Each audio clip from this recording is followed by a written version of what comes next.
Здравейте, стартъпъри! Вие сте с новата ни web афера Стартъп Шоу. Аз съм Иво Христов, предприемач ветеран и водещ аматьор. Ще си говорим за предприемачество на разбираем български език с реални примери от нашата екосистема и ще добавим щипка сол.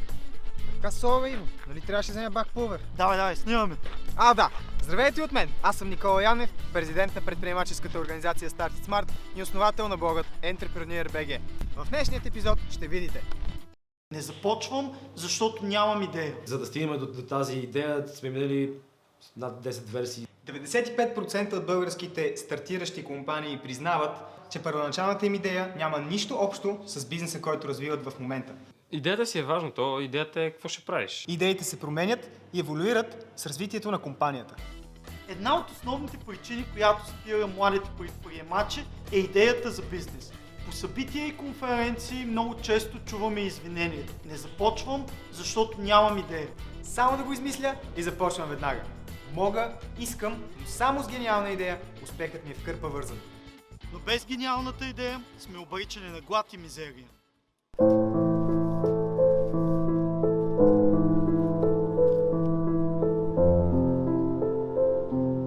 А каква е основната пречка за стартиране на бизнес? Както винаги парите. Бюрокрацията и бавната държавна машина. Чисто финансово за начало. Не знам, доста са нещата, за да управляваш една компания. Може би малко решителността ми. Да си направя телевизия е почти невъзможно. А колко важна е идеята според теб? Идеята е основна. Пеш да продадеш идеята на някой. В момента така конкретна идея не. Идеи колкото искаш ще ти дам. Все още не. Само идеи без пари. Не, само идеята. Много сметки са. Идеята и парите. Да, имал съм някакви такива идеи. Екип, идея, пари. Липсата на връзки някой път. Да, най-трудният момент е да ти хрумне идеята какво искаш да правиш. Явно, стартирането на собствен бизнес се свежда до онзи магичен момент, когато рано сутрин се подхлъзнем в банята, цапнем си главата в мивка и докато ни никне цецина, наозарява онази гениална идея, която ще направи поне милионери. Да, бе. Ако беше така, всички щяхме да сме посинени. Иво, дай да седнем и да раздишним цялата работа с гениалните идеи и стартъпи. Дали правилният въпрос не е с какво, а откъде да започнем?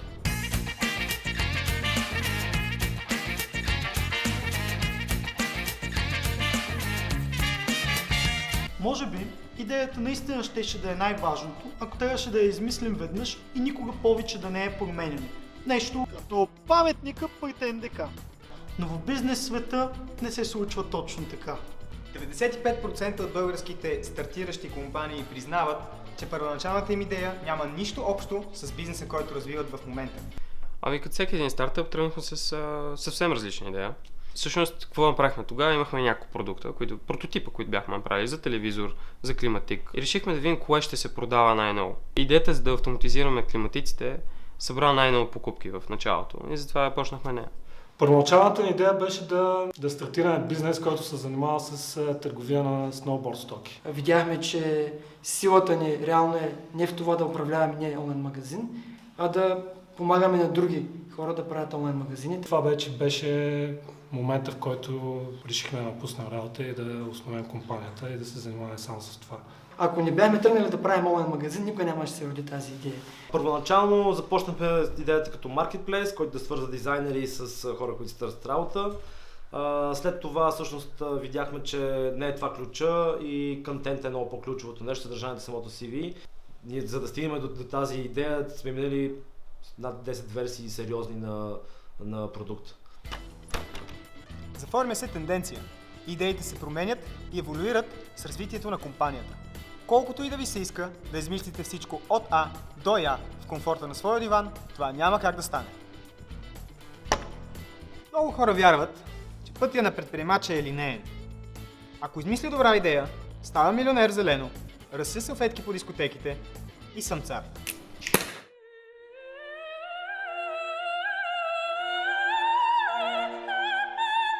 Но за всеки, който е правил бизнес, много бързо става ясно, че историята е малко по-различна. Започваш с една обикновена идея.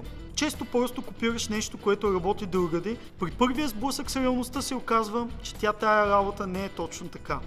Научаваш нещо ново за този бизнес, за идеята, за твоите силни страни. Променяш я малко и правиш нов опит на 100 метра. След това я променяш още малко, така докато някой ден не се окажеш с успешен вариант под ръка.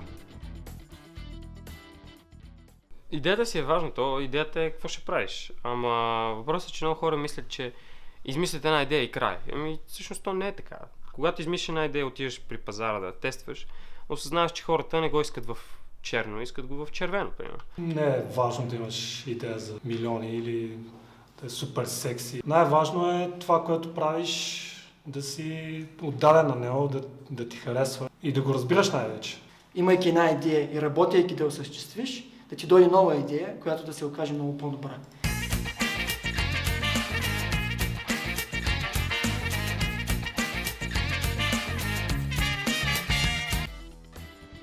Бърз поглед в Google Trends.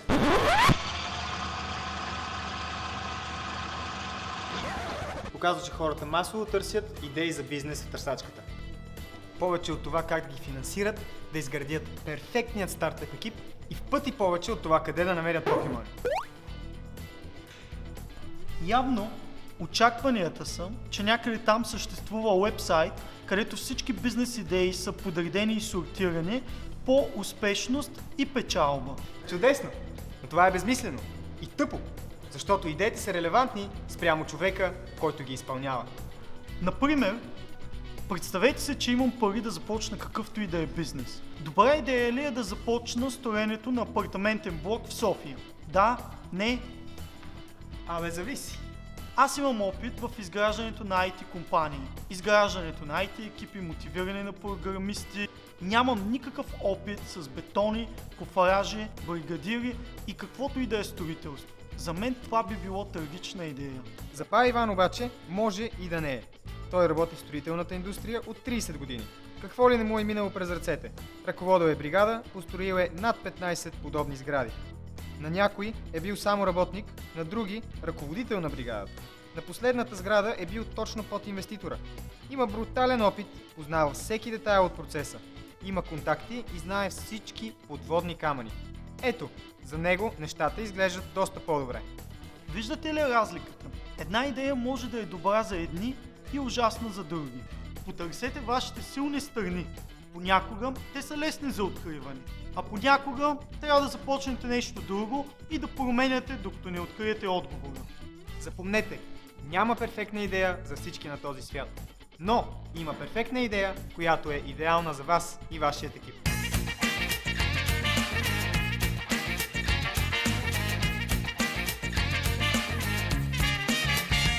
Много ви е лесно на вас да разправите, че идеята не е важна. Аз още не знам как да стартирам. Да, така е, хора. Прави сте. Така че ето ви няколко неща, с които можете да започнете. Започнете от това, което вече знаете. Каква сфера? Говорете с хората. Какво търсят потребителите в тази сфера и какви са техните проблеми? Тествайте. Какво ви пали? Експериментирайте. Намерете хора с сходни интереси. Посещавайте събития. Или направете ваше такова. Направете фейсбук група. Направете блог. Говорете с хората. Обърнете хобито си в бизнес. Участвайте в неправителствени организации. Намерете ниша, която не е запълнена. Обучавайте хора на тематика, която ви вълнува. Не търсете грандиозната идея. Започнете с нещо малко, останалото ще дойде само.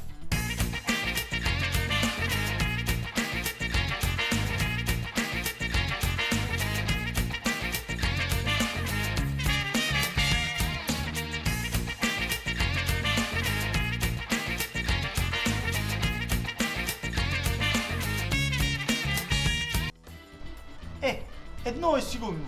Гениалните идеи не се раждат след удари в мивката или напане на тоалетната чиния. Идеите идват, когато наблюдаваш, но и експериментираш. Когато следваш план, но и го променяш в движение. Когато мислим, но не стоим на едно място.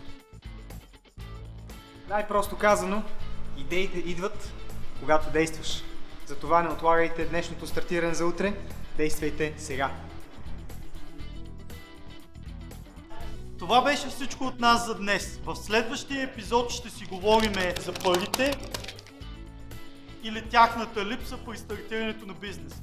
Не забравяйте да се абонирате за нашия видеоканал, за социалните мрежи и ударете по един лайк и шер. И най-важно, не забравяйте да стартирате.